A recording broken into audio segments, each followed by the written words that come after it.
Okay, welcome back to Bridging the Gap and welcome back to Executive Decision. I'm here with our county executive, Julie Giordano. Thank you for coming. Yes, I always yes, appreciate yes. a visit from David James. Yes, well, we appreciate you. So I'd like to start out with my normal question. What's going on? Yeah, well, obviously we have a lot going on. Last week I was with the sheriffs across the state. Yeah. They announced that they're entering into a lawsuit against the state of Maryland for really bad legislation that went into law. It didn't have the governor's signature on it, but it did go into law.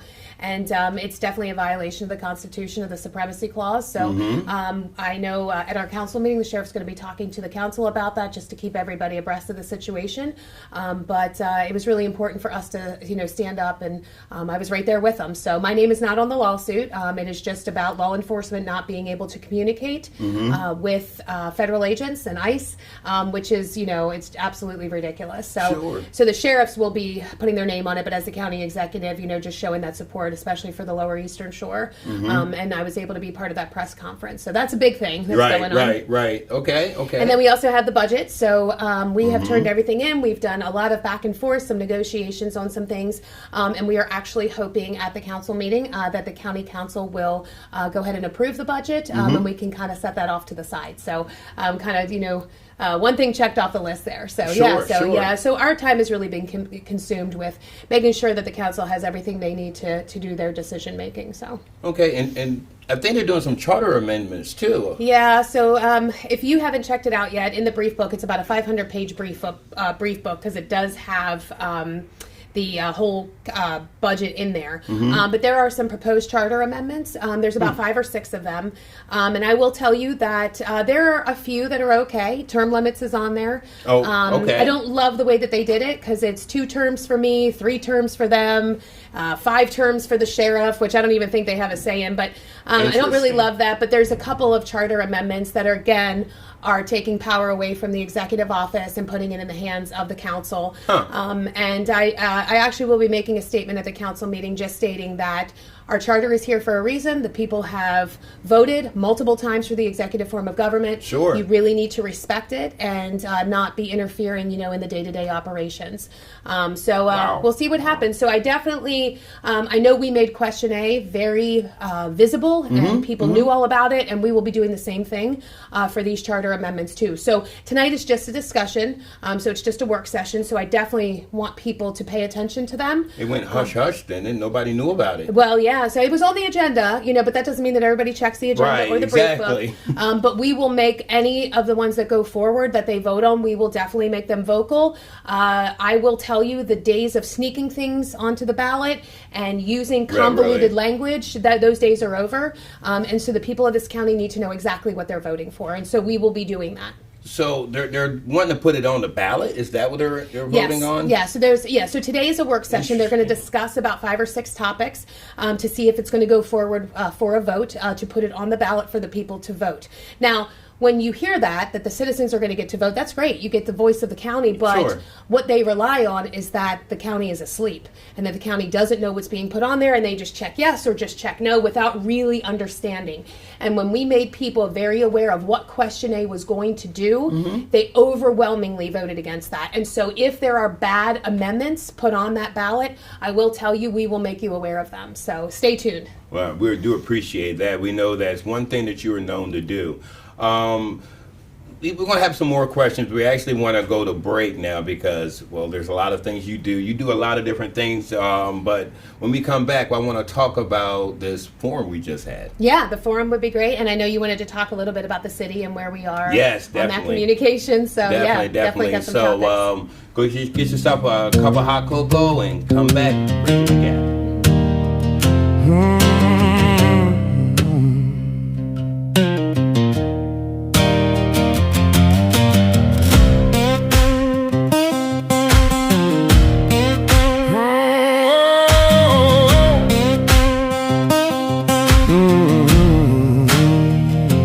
Floorboards creak under a heavy boot.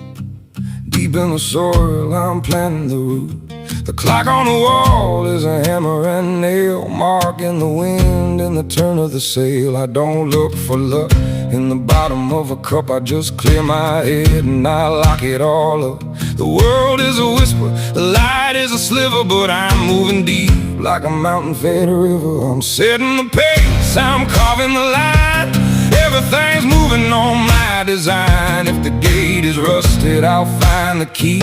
There ain't no mountain that can shadow me. I'm the heat in the engine, the spark in the soul, taking the day and I'm taking control. Yeah, I'm walking the granite pace. Okay, we are back here at Executive Decision, and you actually had to step away and be the executive for a few minutes. I there. did. I had a meeting I had to attend to. Very quick, just in and out, but I appreciate you making the accommodation. Hey, thank you for being the executive. Let's talk about budgets. Sure. What's going on with the budget right now? So the county council, it's going to have it in front of them again today. We think that we've answered all of their questions, and we hope that we will be passing it tonight. And again, as I said, that's one other thing off of our plate. But there's some, a lot of good things in there. We've got a great, plan for our deputies. A great FOP agreement. We've got some great capital projects in there. And so I'm really, record investment in education and even just in public safety, not just our sheriff's office, but really across the board. We're looking to bring our deputies to 70,000. We're looking to bring our correctional officers to 50,000. So these are going to be big selling points, so we're really happy about that. We have a 5% COLA for the majority of our employees. We've done a little bit more in emergency services, 8%, and of course our deputies got a big jump.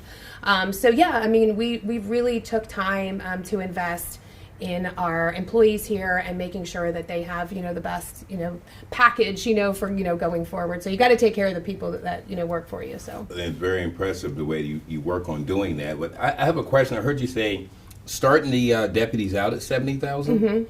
I just think I saw on Facebook somewhere where Salisbury is doing the same thing. Yeah, it's kind of funny. For weeks and weeks we kept hearing on how that was such a smack in the face and how we would ever be able to pay them that amount of money. And Salisbury didn't have the money. And, we kept hearing, back and forth on a lot of things. And then all of a sudden they're paying their police officer $71,000 actually. Starting, yeah. So, I know that they have to retain, but it is kind of frustrating to keep hearing, we don't have money, you need to pay us money, you need to do this, we don't have it, and then all of a sudden it's like, okay, well, here we are, we're paying it. So it's either you have it or you don't have it, you know what I mean? And so here we are, already, I won't even say already behind because our deputies are getting a very good deal right now, but it's just a little frustrating because you feel like, you were told one thing and then, what's put out in the public is something different. So now, and again, you are a very big supporter of the Boys and Girls in Blue. So this is not like a slap in the face that the fact that they're making that. Yeah. Is this the fact that it's frustrating to hear that there's no money and then... Yeah, well, it's either you have the money or you don't. And so when you sit there and tell me we don't have money and you owe us this money for fire, or you owe us this and we can't pay our bills and we can't do this.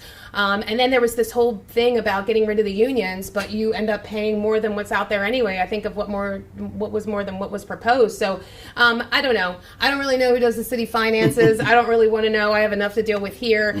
But it is kind of frustrating to hear we don't have any money and then all of a sudden you start advertising at 71,000. So you got money somewhere, where is it, so. Well, and I want to actually stay there for a few minutes and talk about the fire service agreement. Sure. When you came in, how much was the city fire departments getting? So they were getting, there's 3 stations, but collaboratively they were getting $754,000 total. Total, altogether? Altogether, yep. Our payment in 2022 was $754,000. And I just proposed $2.3 million. Okay, so that's what? Triple. Triple the amount. Okay. Yeah. Now, the last time, of course, we have our executive decision for the most part. We have it on the first council night of the a month. Right after our last one, the city council president, April Jackson, was actually at the podium in there, and she made a comment about the fire service agreement and the fact that this administration has paid more, but they are owed more. And I did talk to her, and she's recommending that they get $5 million a year. Is that possible? I I think the word possible is just a little tricky in that.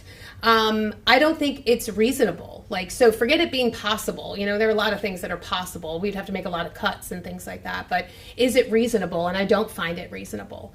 You know, the city of Salisbury's budget, the fire department, is very inflated. It's sitting at about $15 million. A lot of that is due to SAFER grants. So they, got grants from the government to hire people, and then they have to take those operational costs once the grant is up, and they can't cut those people. So we have a $15 million budget. We have, about $3 million they're getting in reimbursement from, insurance companies and things like that. So if you take that off the table, we're about at $12 million. And then, but then looking, the way that they came up with it is that they said that a third of their calls are from county residents. And so therefore we should pay a third of their operational. And that is just not apples to apples. I mean, that's just, how they determine their operational budget, I have no say over. So the fact that you're just going to bill me a third of it, I don't really think so.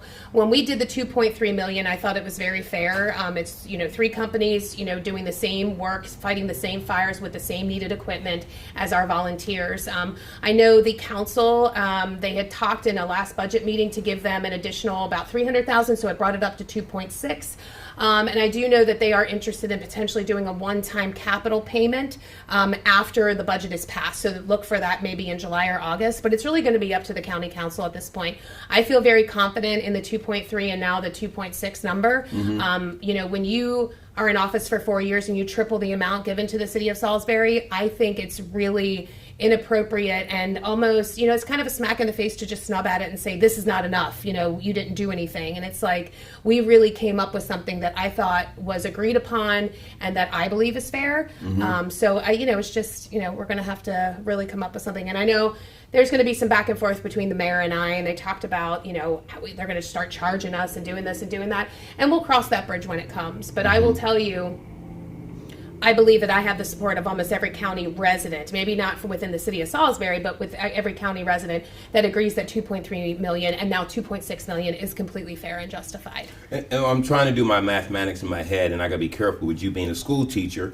I taught English though, so. Okay. Yeah. Well, we're talking about almost 800,000 per station. per station, and they were getting how much collectively before you? 754. So divide that by 3. So. So you're talking about getting them a little bit more than what they were getting all 3 together each. Right. So they would have gotten about 250,000, give or take a little bit more, and now we've upped that to about 800,000 per station. So again, it's very frustrating for me to hear, you didn't do this or you didn't do that. And what I had to remind, the mayor is we have a lot more financial obligations than the city of Salisbury does. Yes, they have their own fire department. Yes, they have a police department, but we also pay for the entire school system. I told the mayor, I said, how about you pay for the school system and I'll pay for your fire. I said that's a difference of $56 million comparatively to $15 million. I'll take that 15 million all day. You pay the 56 to the schools. So I just, kind of explained to him that, the county just has a little bit more that what they have to worry with. And we have a lot of other things that we are putting money into. And I'm not saying the city of Salisbury isn't important and that I don't want to support them. But when you have your fire chief come to me and say, I want 825 per station, and that's around what we gave them. And then all of a sudden it's, well, that's not enough. And then the number was 4.1, and then the mayor got mad, and then it was like 5.7. So I can't even really take him seriously because he just ups the number every time he gets upset. So I've told him we will have a conversation. Fire service in this county, regardless of it being city of Salisbury or us with the volunteers, it needs to be revamped. It's not done correctly. And even the volunteer chiefs, I feel like, have come to that understanding. And so it's going to be up to us over the next couple months and really into hopefully me being reelected and into this next term, really looking at fire service and what that future is going to look like. So, and I was just thinking in my mind, because I've been throwing this out at different people, what do you think about a county-wide fire service? We've been looking at that. I mean, it's very expensive. We know that. I think eventually we're going to have to go to that, especially EMS. I think our fire departments do an amazing job. They do an amazing job all in all, but they really do an amazing job with fire. I do think there are some struggles with EMS. And so we have looked at what a countywide system is going to look like. And this would take it, when I said this to City Council President Jackson, she said, let the county see if they could handle it.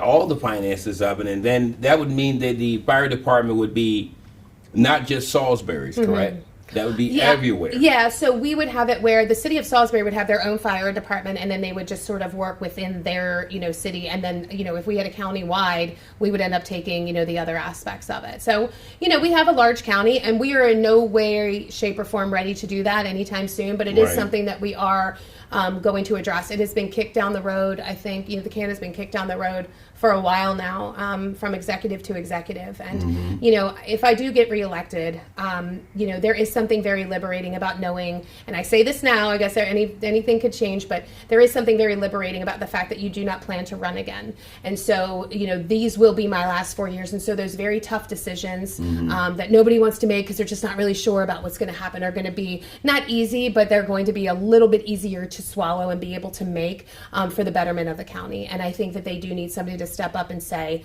enough's enough. We have to do what's best for the people of this county and not worried about political ramification or am I getting reelected or anything like that, because you're never going to make anybody or everybody happy. No, you're You know not. what I mean? You're not going to make everybody happy. And so you really try your best, to do what's best for the citizens of the county. And I think after November 5th, that's going to be a little bit easier for everybody, not just me. I think, for the council and, for that sort of thing. So I just think it'll be a lot easier.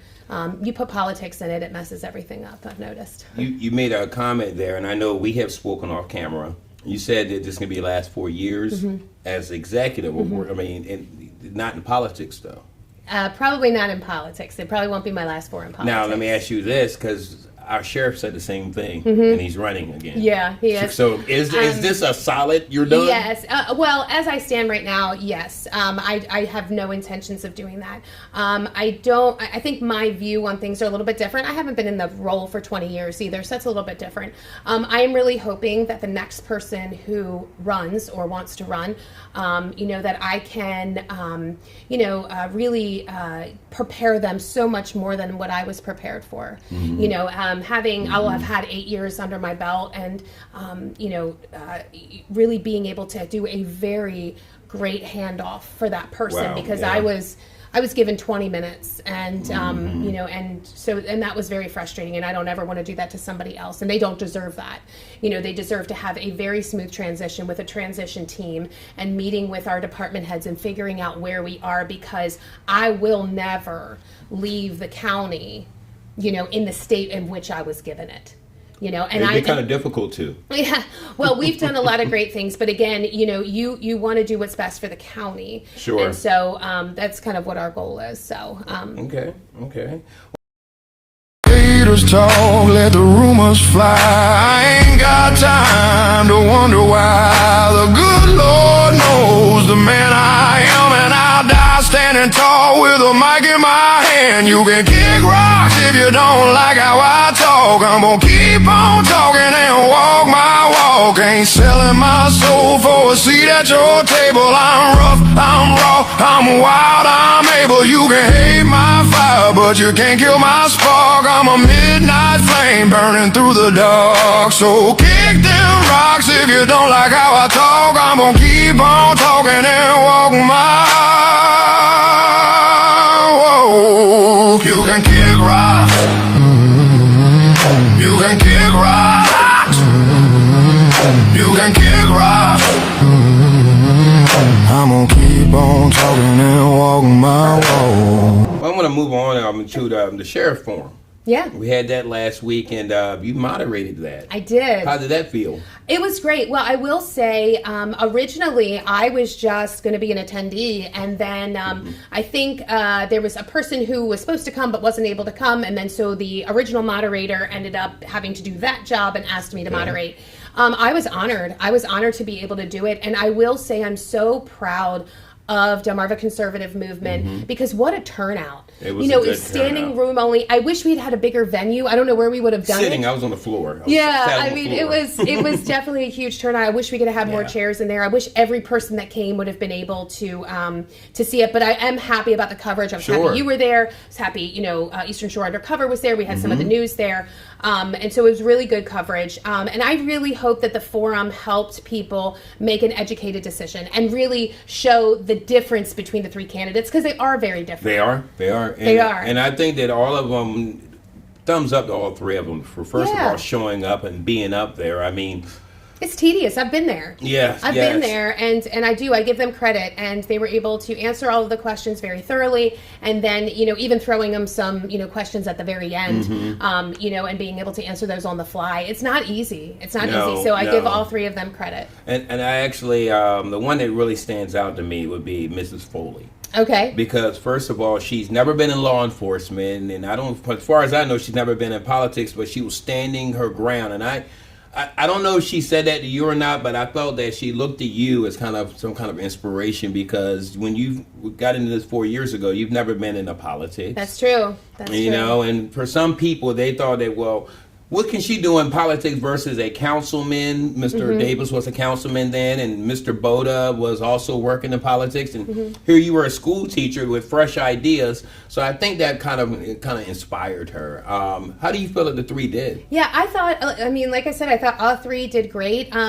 Sheriff Lewis is such a good speaker anyway. He's very captivating when it comes to an audience. A lot of experience, too. Yeah, and a lot of experience. He's got 20 years experience. So I think there are a lot of people in the county that feel very confident in the fact that he has that 20 years experience. Then you look at Scott Hamilton, who has 20 years of experience of law enforcement as well. It's not as a sheriff. Right. And I will say, actually, Sheriff Lewis has about 42 years of experience. Scott has 21. He was at the sheriff's office, retired from the sheriff's office. Sure. He served our country. Sure. And so he was very successful in the sheriff's office as a deputy.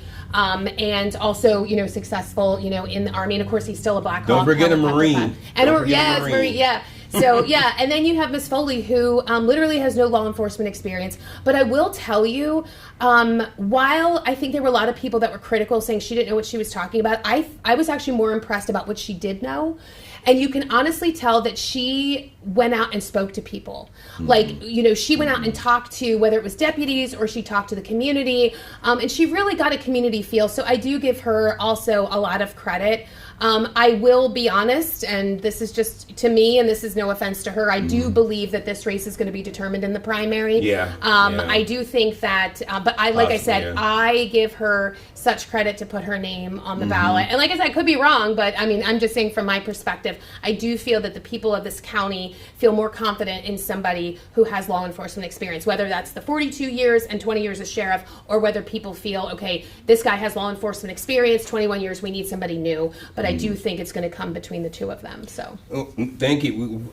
With you saying that, after the primaries, no matter who wins, you're going to have to kind of put the Republican Party back together. We are, yes. I hate primaries. I know that there is a reason for them, believe me, but it makes it very difficult. I hated it when I had a primary, because... It's like having a family fight and everybody lives under the same roof. Right, exactly. And so you feel like you have to make yourself the best Republican out there, and you end up saying bad things about somebody who believes in the same things you do. For the most part, you try to differentiate yourself. However, my goal is whoever wins the primary, especially with the sheriff's race, I will support the Republican candidate after that, whether it's Sheriff Lewis or Scott. I will support either one of them. And then when it comes to James, I know he has a primary, James Wynn, and his is against Patrick Atkins. Whoever wins that, obviously I will support the Republican. And then, of course, we have Ben Jordan and Joe White. I actually had a meeting with Joe White, and of course, I talk to Ben Jordan all the time. Whoever wins that one will probably be one of the most difficult for me, but for the betterment of the party, I will unite the Republicans, because that's what we need to do, especially in this climate, with the state of Maryland. So.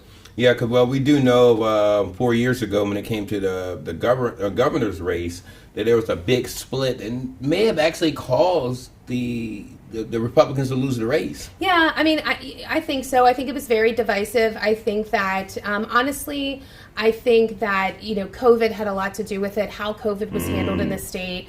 And I will say, Dan did a great job at campaigning. He campaigned on our freedom, and he campaigned on the emotions of people, and he just ran a great primary race. I will give him that.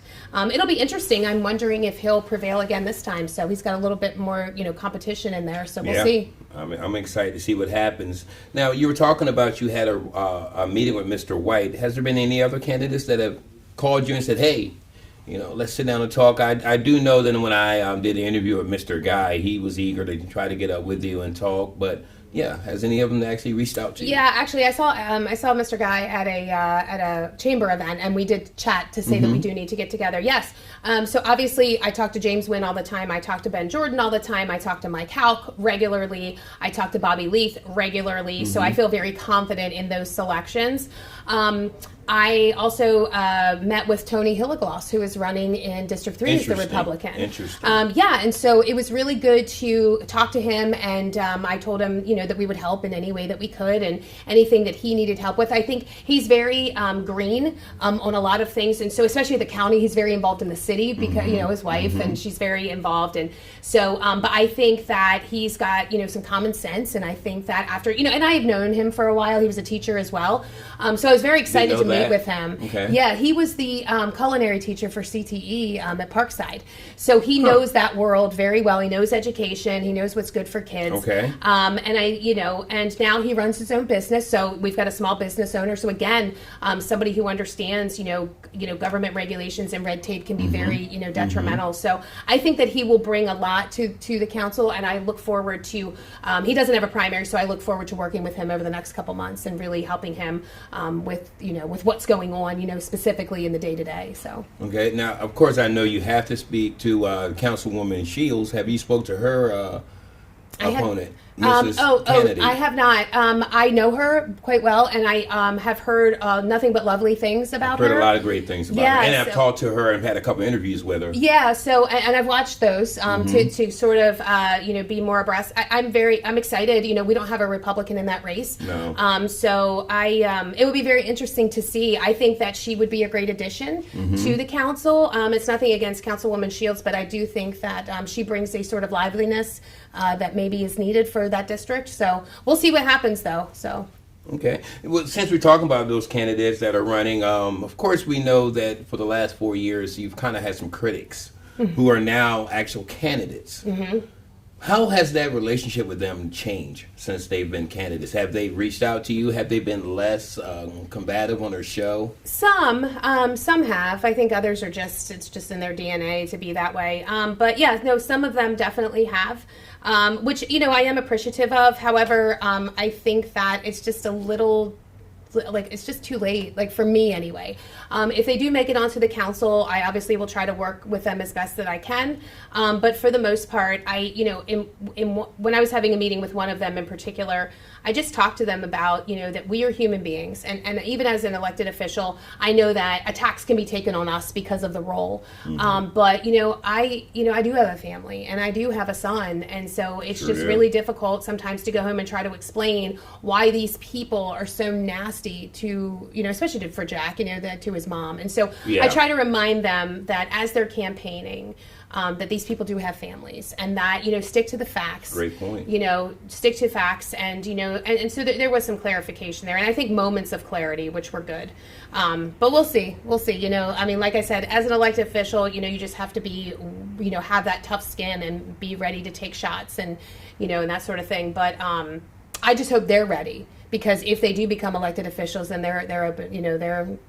They're not just a citizen anymore. They have allowed that open target, that big target on their back at that point. So. Well, I do know, speaking with Mr. Venosa, and his words was, if he is elected, that he will no longer be part of that show. So I've heard that from another one. So that's 2 out of 3 that won't be doing it. So I don't know if the show will then fold, which is kind of interesting to me, because I have a strange feeling that if you were to become an elected official, if ever, I don't think you would stop bridging the gap. And so to me, it makes me wonder, if your show is that controversial that if you become an elected official, you have to stop, then maybe you probably should have revamped your show. I didn't stop the executive exclusive because I became an elected official. I started it because I was an elected official. The reason I stopped it is because I was, very frustrated with a specific organization that was allowing lies and slander and things like that on their program. So that's why I stopped. I just said, I'm not going to support that, but I'll do these type of shows, Sure. But it's just kind of interesting. Their tone seems to have changed, where I think that they start to realize, maybe the people who enjoyed what I was saying are only in a small little group, that the majority of citizens do not like that. Well, my thought is also, once you're actually out there and you're actually knocking doors, because I have to give it to them. I've been at many different events and they've been there. And I'm wondering, once they're actually exposed to what's really happens, maybe they're like, maybe we're being a little harder. I don't know. That's my thought. Maybe. And I told one of them, specifically, I said, you are only hearing 10% of what really happens. You see the tip of the iceberg. I said, and what frustrates me is that you take that tip of the iceberg and then you spin it into, a couple of episodes on a show for clicks and likes and whatever the case may be. And then when the truth comes out, you never self-correct, or you never correct what you put out there. And so that's really frustrating to me. I'll give you a perfect example. I think there was a couple episodes done where they were saying I was going to bankrupt the county, even though the council does the appropriations, but I was going to bankrupt the county. And I was spending money like water, and I didn't understand this, I didn't understand that. And then the audit came out, and we were sitting with $96 million in the bank. And, and I knew it. I knew what was in there, but, I waited because the receipts were coming, and then but there was no correction made. Hey, we were wrong. To the citizens of this county, we are not in financial crisis. We have a great reserve. And then the cherry on top was that when we got the bond rating increase.